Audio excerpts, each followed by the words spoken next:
that I'm not happy with. Well, that's not great. Hey, it's Nolan here. In today's video, I'm going to be trying to forge this leaf spring into a couple different kinds of chisels. These chisels are going somewhere very special. They're going over to Mr. Blake McFarland at BM Sculptures. He does some of the most crazy sculpting I've ever seen. He's a huge inspiration to me, not only because of his artwork, but also some of his videos. So a huge thank you to him for this opportunity, and I'm super excited to see what y'all think of these chisels. This leaf spring is like as thick as my finger, and I have to cut it lengthwise like this. That's gonna suck. But if you don't start, it'll never get finished, so let's start on this guy.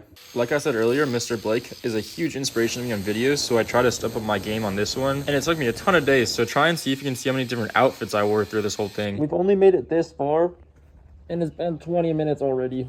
My hands vibrated for a long time after using the angle grinder for this long. It was kind of funny. After getting the two pieces cut out, I can pop them in my forge and get ready to start forging on them. But first, let me tell you a little bit about the chisels I'm going to make. I'm going to be making two different kinds of chisels. The first being your typical Western style chisel with the angles on the sides, but then the flat tops. And then also I want to try making a Japanese inspired chisel with the wide face and then the hollow grind on the back. But I want to give it a twist and do a little pyramid on the top, but you'll see more about that later. I'm going to start by forging the tangs on these chisels using my guillotine tool that I made. I really like using this tool when I have to make two symmetrical isolations. And I made this tool a little while ago, so please ignore the welds. They are atrocious, I know, but it gets the job done for now. The first build I did was a Western style chisel, and this one right here is wider, so it's going to be the Japanese style one. The guillotine tool can only do so much work before it starts to kind of bottom out and stop moving material as quick, so I use the peen of the hammer to continue to draw down those isolations. It's looking like a chisel already.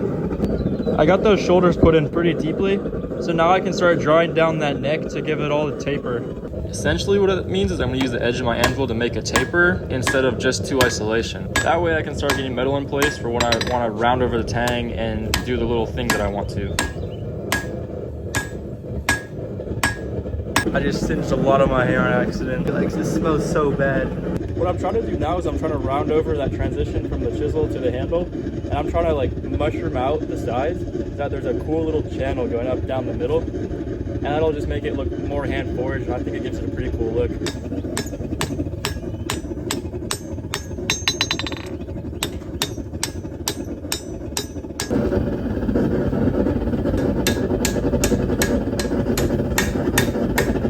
Alright, so I got the Western style chisel. I got the transition from the blade to the handle pretty much done, so I'm going to go ahead and isolating the tang now.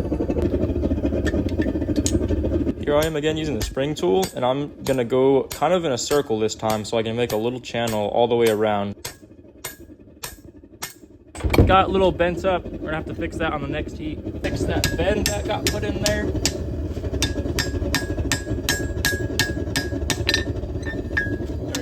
Better, and then we can keep isolating that tang material.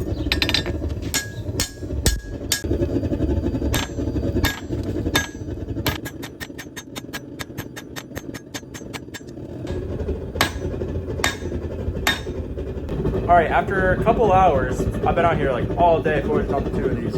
I'm finally ready to start on the actual blade, so I'm going to start thinning it out and getting it drawn out to the proper length. Here we go. I found this clip extremely satisfying. You can see in real time the steel just stretching out and getting longer as we speak. I've got this flat hammer here, and I'm going to use this to help me flatten out and just smooth out the top of that chisel so I can remove all the hammer marks.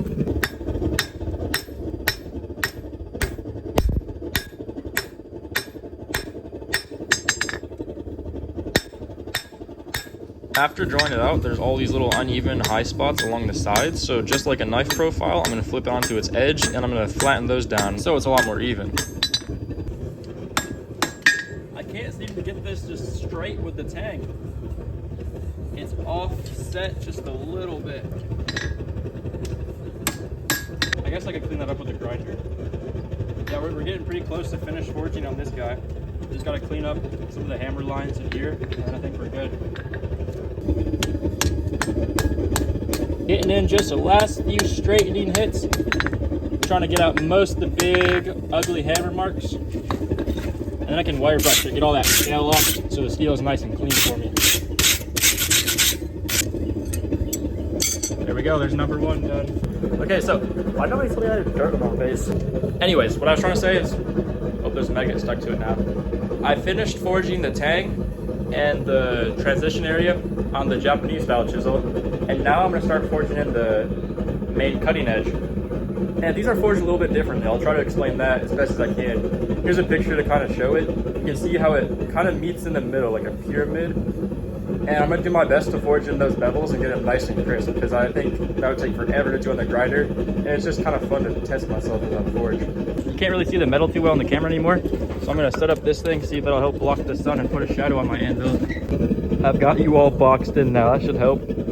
I'm gonna forge these just like I would a knife bevel. I'm gonna use the hammer and hold it at an angle so that when I hit, it bevels it nice and evenly. While I'm working on that Japanese style one, I've been normalizing this guy. I've just been heating up the tip a little bit and then letting it cool off down here on the little fire brick. That way I can get a nice grain structure so that when I go to heat treat it, the grain is nice and small and it'll quench easily and have a nice, tough, hard edge. It's kind of hard to see on camera, but since I forged in that little ridge and the bevels on each side, the back of it is all rounded and I can't get it quite flat. So what I've been doing, I've been going over to that stump and I've been flipping it upside down and hammering the back of it so that I don't mess up that top ridge line, but I'm also trying to flatten out the bottom.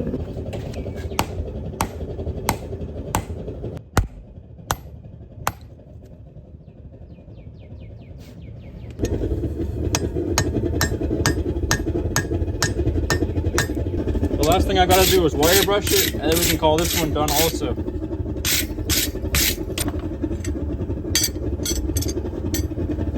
Okay, here's how they're looking as forged. Got both of them pretty close to the final shape that I want them to be. It's gonna be like minimal grinding, just cleaning up some of the lines. And of course I gotta grind the bevels on them. But we're ready to do that. They're normalized and ready for heat treatment too.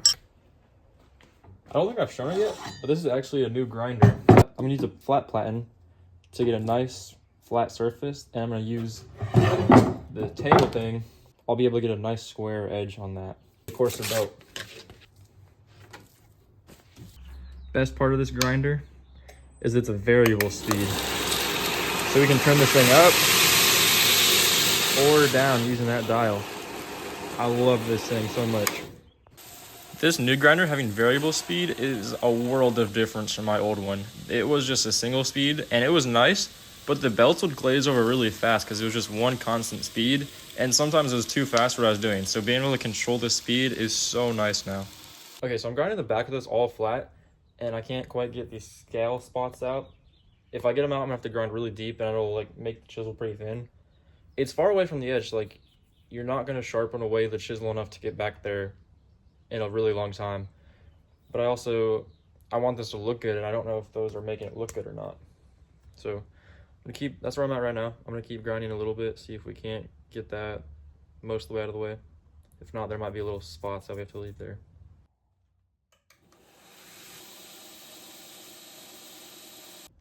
The grinder was just taking forever. I don't have very many sharp belts left, so I'm just gonna see what I can do with this big file. I just have a thing for old files. I've been collecting them a lot recently, and I love using them. So if any of y'all have a collection that you don't need anymore, or just some that you don't know what to do with, feel free to email me. I would love to be able to make an old tool workable again.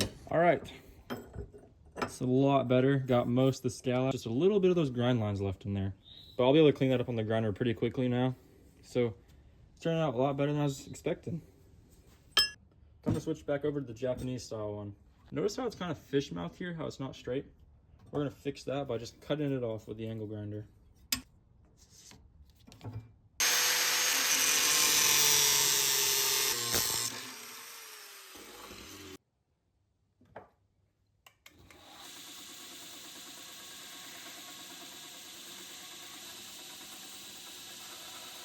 Okay, so I got the back of the Japanese chisel nice and flat, and I'm gonna try and use this hollow wheel to put a hollow on the back of it.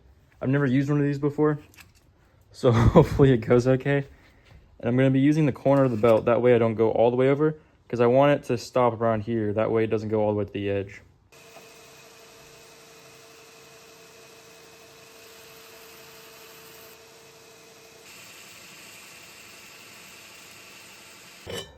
All right, you can see here now, we've got a nice hollow on the back there. See that light coming through? It means we've got a convex, or hollow, I mean, back in there.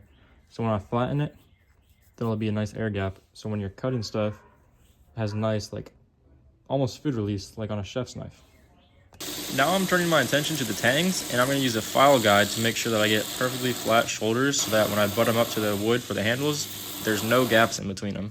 The grinder does a pretty good job of getting it flat, but I've always got to go back into the files and clean it up and just get it perfect. All right, I got both the tangs all finished up. They're clean and flat now.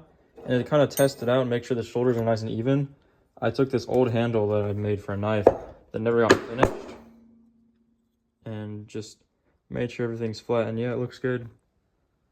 No gaps. So it means it's flat. This isn't the handle I'm going to use, so it doesn't really matter all that much. But now we're going to grind the bevels. Grinding the bevels on these surprised me in how hard it was. Usually on a knife, I can just like follow the angle and it takes a little bit of guesswork out of it for me. But these I had to be laser focused and make sure that I didn't slip. Otherwise I could mess the whole thing up super easily.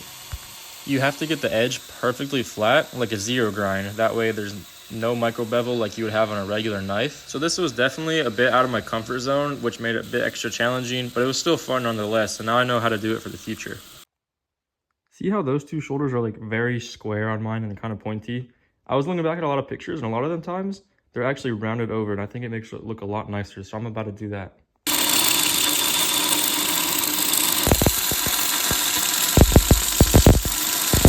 Much better. I'm trying to grind in these little facets along the side of the chisel. So I glued down this little piece of wood to help me do that. I super glued it on here so I can just rest the chisel on here like this and glide it along there. So I don't have to do any guesswork and I can just use this to get the right angle.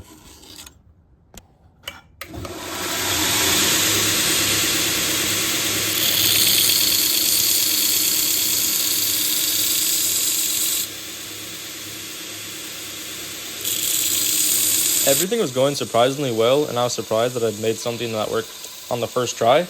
And that's until I realized this. I've got to stamp my maker's mark on these. And boom, just like that, we got them all marked up. Now all that's left to do is grind them a little bit more, heat treat them, and then we can put handles on them. So I'm actually going to start on the handles first and get them fitted up to the chisels before I heat treat them. For the Western style chisel, I'm going to be using this pretty piece of curly ash. And ash dents easily, especially on the end grain. So like if you were hammering on it like a chisel, then chances are it would dent pretty easily. So I'm going to use this piece of ammonia burl, and I'm going to glue this onto the end so that it's much harder. For the Japanese style chisel, I picked out this piece of, I believe it's called Chechen, and it's pretty hard. It's very, very dense. My fingernail won't scratch it. So I'm going to use that one on that. I'm going to cut this to size now. And I want to pick out a piece that has the most straight grain possible. So down here, it looks pretty good compared to up there where it's kind of all over the place. So we're going to do that.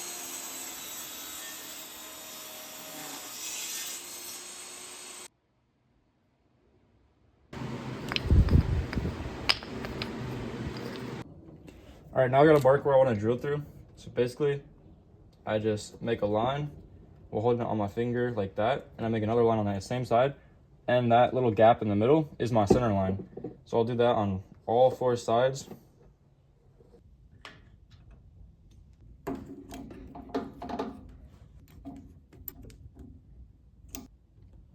I'm starting out with a small drill bit so that I can drill a pilot hole for the bigger ones. That way I don't risk wandering too far off my center line. I'm also just gonna check and make sure everything's square.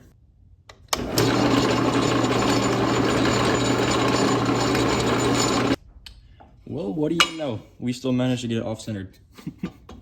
Leave it to me.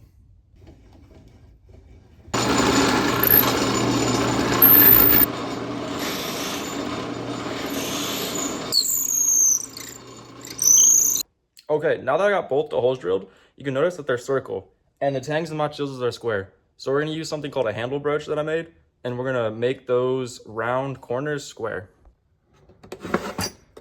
This right here is the tool I'm talking about. Little handle broach. It's just a Sawzall blade glued into this little handle I made. The way you use it, you just kind of like sawing a piece of wood in half. You're just gonna aim for the corners. And while it's still small, it's kind of hard to get in there to fit. but you just gotta work it back and forth. Once you get going though, it works pretty good. All right, let's check the fit up of how it's going so far. Okay, so we can fit it down in there. That's actually pretty good. Decently tight around there. So I'm gonna do a little bit more and then we can burn it in. That way I get a perfect fit.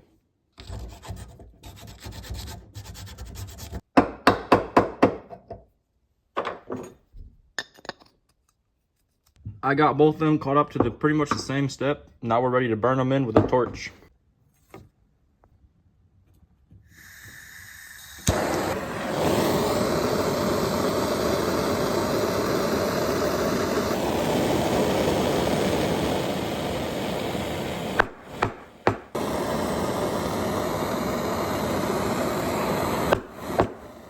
But now we can go ahead and get them heat treated so that they're actually hard. Like I had said earlier, I'd already normalized these chisels fully so that I could go right in for the quench once I heated them up. But I did one more normalization cycle just to be safe before I quenched them.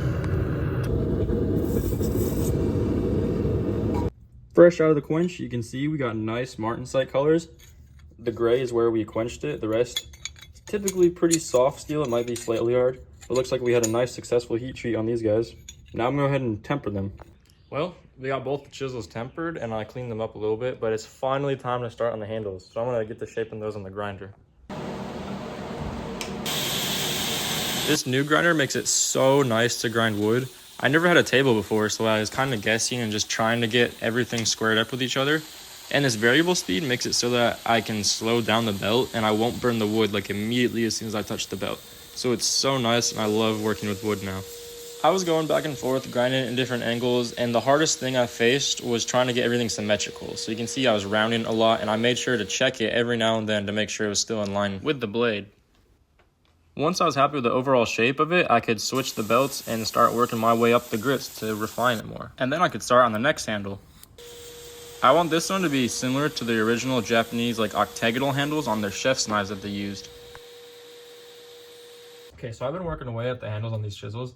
I'm pretty happy with how this one's coming out. I've never made a chisel handle before, but I think after I just winged it, it's turning out all right on this one. I'm pretty happy with this guy, but this one I'm not happy with.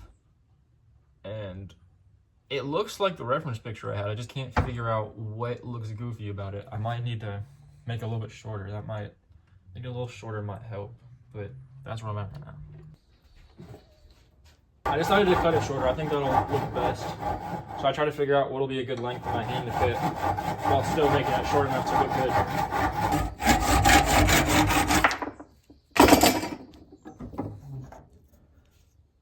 Got those 120 grit hands.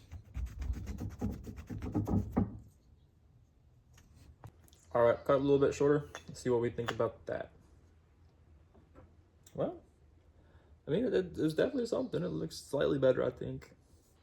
Now I'm going to take a wood file and I'm going to chamfer all of the facets that there's no sharp corners to dig into your palms when you're holding the handle.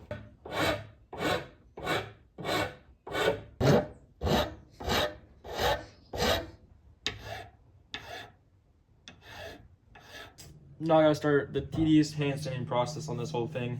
This one won't be too bad because it's all faceted and I can just keep it nice and straight. Use something with a hard backing to get the lines nice and even, but the other one's going to be a while to hand sand that. I'm starting out with a file again, just so I can make sure it's all actually flat and I can get nice crisp lines on the corners. Okay, now I put this flat piece of wood in my vise and I got some 400 grit sandpaper and I'm just going side by side like this.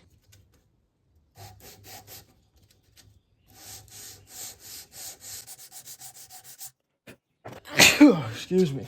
Sometimes I put a little bit of pencil mark on there to make sure that I sand everything flat and even. You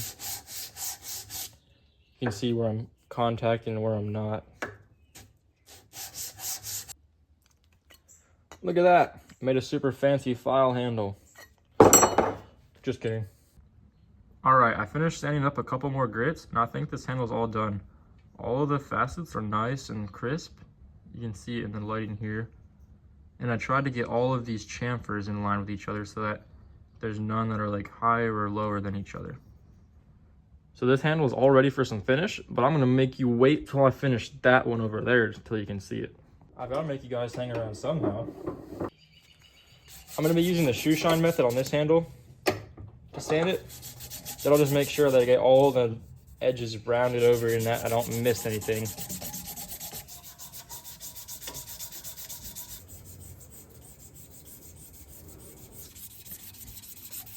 All right, kept you waiting long enough. Finally finished hand sanding these handles, and we're ready to apply some finish. The first coat of oil I'm gonna do is some of this beeswax and mineral oil kind of mix with some other ingredients in it. I'm not 100% sure, but it should make a nice durable finish on these chisels.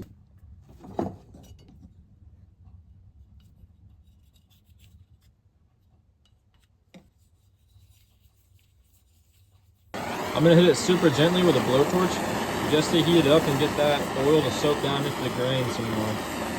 Not enough to burn the wood though. Now we're ready for the second one. This one I'm interested in. I've never worked with this kind of wood before, so I'm really curious to see how the oil takes to it and how it darkens up over time. The end grain is so pretty. All right, I got a nice assortment of whetstones. I've got a stone flattener so I can ensure everything is nice and flat because I want the backs of the chisels to be pretty much perfectly flat. And I got a pretty good assortment of grit so that I can get these things laser sharp.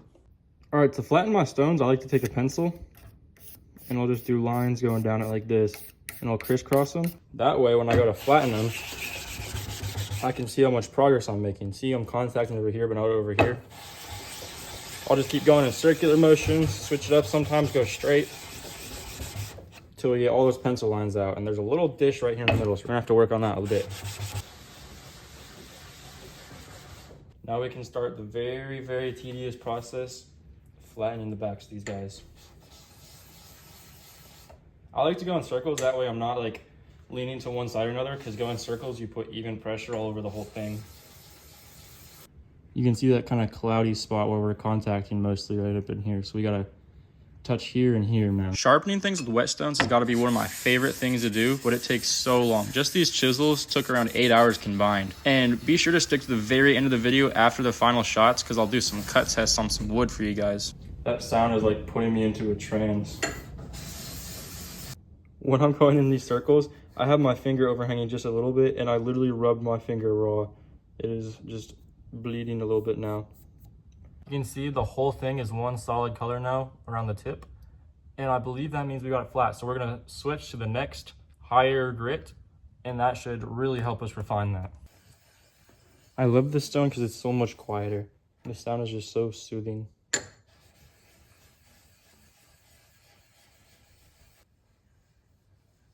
You can tell it's getting pretty flat by looking at the suction power.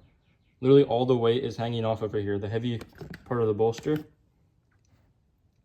And it just holds itself right up on the stone. Oops. Almost got my toes. It is currently 5 o'clock and I started sharpening these at 12:20, the clock said. And I just finished the back, so I'm finally flipping it over to do the bevels.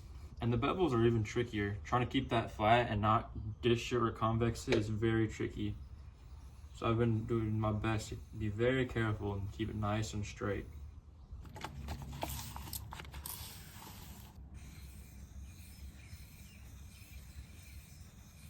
This figure 8 pattern really helps keep everything flat while still going over the whole thing and keeping it nice and even, if that makes sense. I went from 600 grit all the way up to 12,000 grit on the whetstones, and now it's ready for a strop finally. Here's how we're looking after a long time sharpening. The back is perfectly flat and the edge is super fine. I couldn't quite get all the scratches out of the front, but I can assure you that it's perfectly flat. And let me show you how sharp this is. I'll show you how sharp it is on my calf. Just shaves right through all that hair. Okay, well this first one is all finished up. I just have to glue on the handle. But now, gotta sharpen this one, doing all the same things I just did. But I'm gonna skip that part so you don't have to watch it because it can get boring. Just kidding, I lied. I wanted to show this real quick and just show the difference between the flat one versus this one with the hollow grind on the back, and how this one does not suction to the stone at all because the air gap's in there, just to show how it has so little surface area. I took this one a 12,000 grit also before stropping it, and this one came out so sharp. Check out this clip.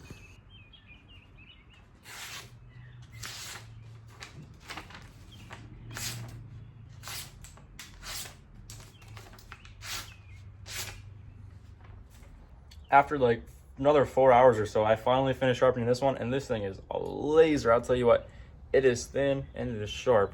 The only thing left to do is glue the handles on, and then we're done. I'm not going to show the process of that, but I'll show you all the finished shots. And if you made it all this way, thank you so much for watching. I hope you enjoyed this process, and God bless.